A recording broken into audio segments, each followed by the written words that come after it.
Before I get into this update, I'll address some things from the comments of the last post.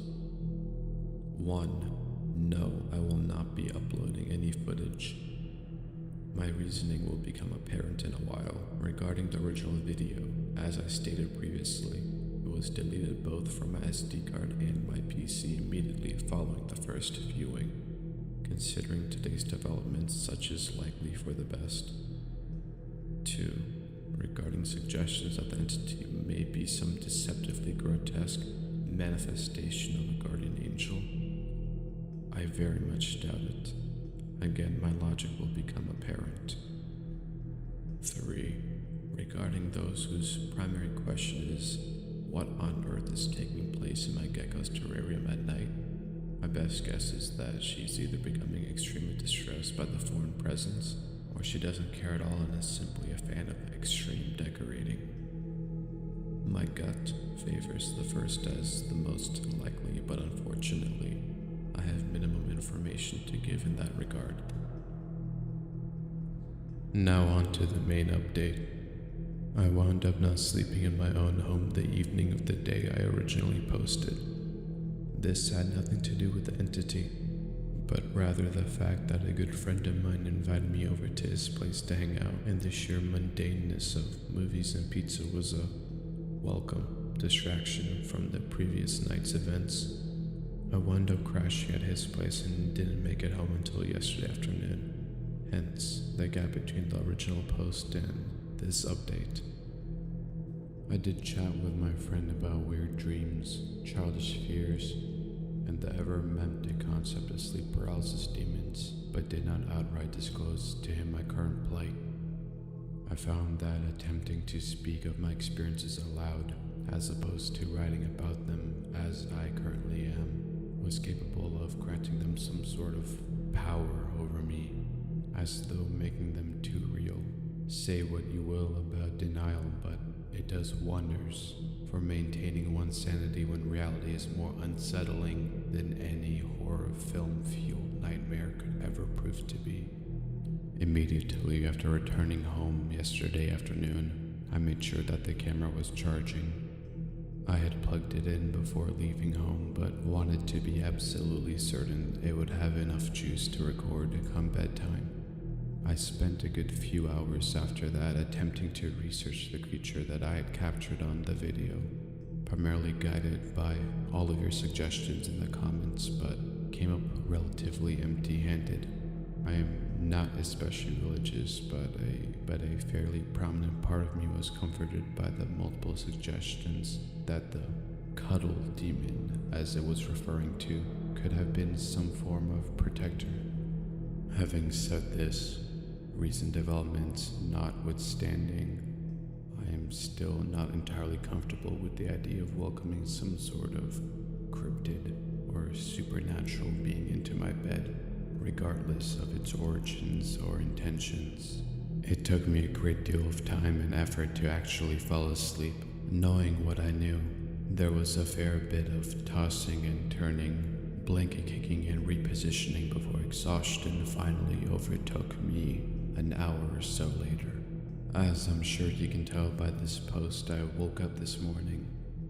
A good sign, for sure. I did, however, find myself instantly nauseous the second my eyes opened, and the full weight of what I was about to see settled over me like a curtain of dread. Had the locked door kept the creature at bay? Had it even shown up? A part of my brain was still hell-bent on refusing to acknowledge the proof of my eyes, and was convinced that I had imagined the entirety of the first video's content. After all, having deleted it, there was no longer any way to confirm or dispute the happenings therein. I was still fighting a somewhat overpowering gag reflex as I extracted the SD card and waited for my laptop to load its files, praying that the gravity of the situation would push down the bile in my throat, the same way it was weighing down my shoulders. The new video was shorter than the first, just over 4 hours. I wondered if leaving the camera plugged in for nearly 2 days had damaged the battery, and mentally kicked myself for being so careless. Still, 4 hours was 4 hours. As I clicked into the file, I swore to myself that I would go through the full length of it rather than panicking and destroying the evidence as I had before. After all, failing to view the original video in full had left me with more questions than I cared to leave unanswered. How long had it stayed? How had it left?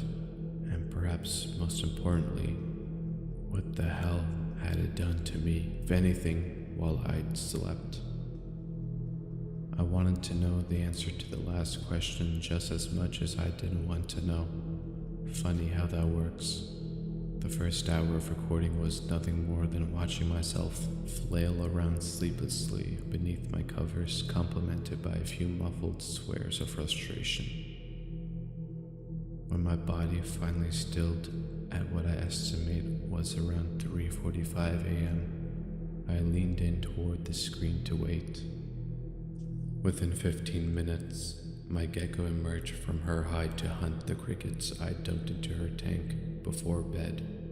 The sounds of rustling, an occasional stridulating chirp, and the intermittent crunch of crickets meeting their demise were innocuous, normal, as were my quiet, more distant snores. What wasn't quite so ordinary was the sudden rattle of my doorknob. Gentle at first, but rapidly approaching violent, as whatever was on the other side grew frustrated and shook the door furiously within its frame. Goosebumps pricked my skin, every hair standing on end, the rough, enraged rattling noise to a crescendo, startling my gecko so badly that she did, in fact, flip over a decorative plant in her desperation to return to hiding. No sooner had she disappeared than the assault on the door abruptly stopped and plunged the room into an eerie stillness. Silence. 30 seconds passed. Then a minute. My hand hovered cautiously over the mousepad, ready to begin skipping ahead or to check if the video had, by chance, frozen. The second my finger touched the pad, my entire body stiffened as though paralyzed by a sudden, forceful burst of electricity. It punched the air in my lungs, leaving me in a state of breathless terror that gripped me relentlessly. The limited visibility of the mirror's angle had kept me from seeing the hand. Slow and rickety, but full of intent, as spindly claw of darkness snaked its way up from the space beneath my door. Like a venomous serpent, fashioned from the shadows of hell's blackest corner, the hand reared up in search of its hindrance, the lock. Twitching fingers, too long to be properly functional, fumbled clumsily at turning the lock, errant in its efforts until sheer malevolent persistence yielded a twist, a heart-stopping click. Endlessly as the video progressed, for a moment, fear of what was to come rendered me dizzy, and I paused the video through a newly formed tunnel vision. I was alive, and as far as I knew, I was unharmed. Whatever happened next, it was in the past. It didn't change the fact that I, now, presently, was fine. It took a full few minutes of repeating these silent reassurances to myself before I calmed down enough to continue. Curiosity really will be the downfall of humankind. The inevitability of it is staggering, but even those aware of it have no power to resist its charms. The next few moments of recording were identical to the happenings of the original video.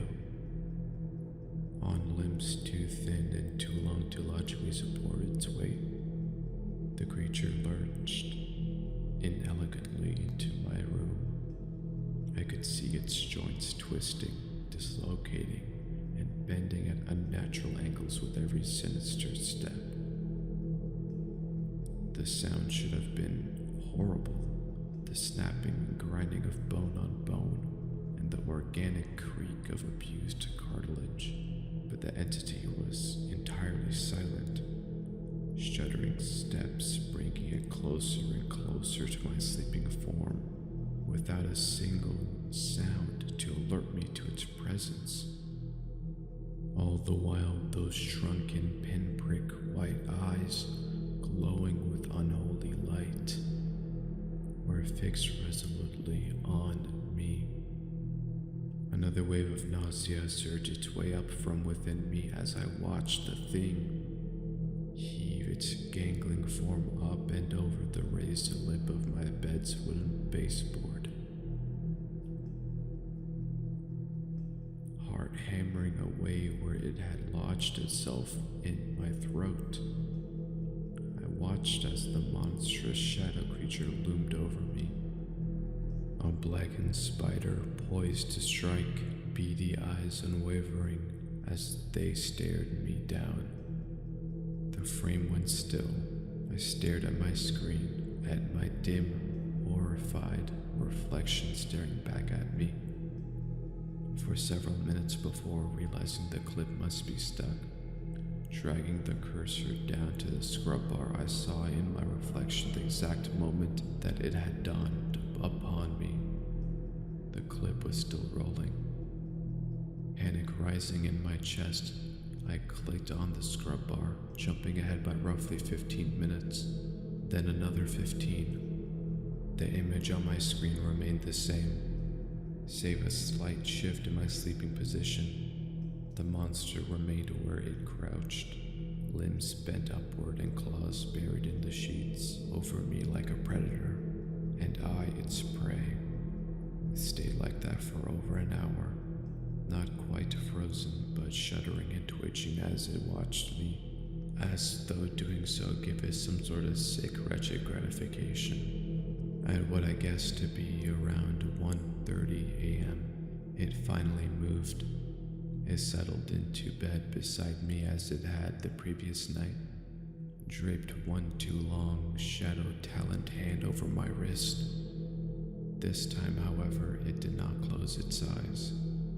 It took me a moment to realize, however, that it was no longer looking at me. The entity's gaze was locked, unshifting, unblinking on itself, on the mirror, on the camera. Once again, the frame appeared to go still. This time I knew better than to assume it frozen. For the remainder of the recording's duration, the creature stared soullessly into that mirror.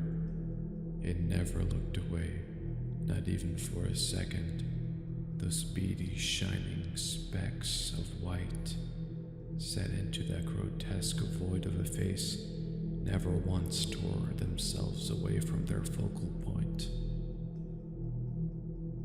The camera died just as the first rays of dawn slatted through the blinds across the room, the creature still in my bed. Having been unable to see it leave, I felt a shudder run the length of my spine as icy tendrils of dread wove their way into my veins. The damn thing may as well have been next to me. When I turned my head, I half expected to be met with that malicious gaze, unhallowed halos of light in a sea of impenetrable darkness. I didn't keep the video this time either. I know that deleting something from one's computer doesn't entirely get rid of it, but I'm not tech savvy enough to retrieve it, nor do I wish to be. I have reason to believe that that thing's behavior is indicative of it having caught on to being monitored, and by the way it stared at itself, at the placement of the camera for what may very well have been hours on end. I do not feel it wise to underestimate its displeasure. Not only that, but in terms of the video itself, I have simply no inclination towards showing it to anyone else, of potentially subjecting an innocent to the horrors I'm living night after night, of a feeling that they couldn't help me if I did. I hate myself. It may sound harsh, but it's true. I hate the obsessive mind that I was born with, that which is incapable of letting something go until a satisfactory amount of information has been obtained.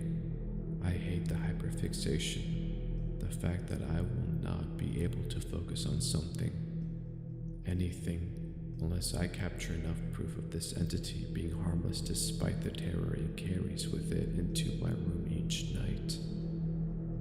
And for that to happen, I need to see it leave without harming me. I need to know how this ends. It's going to start with replacing the camera battery.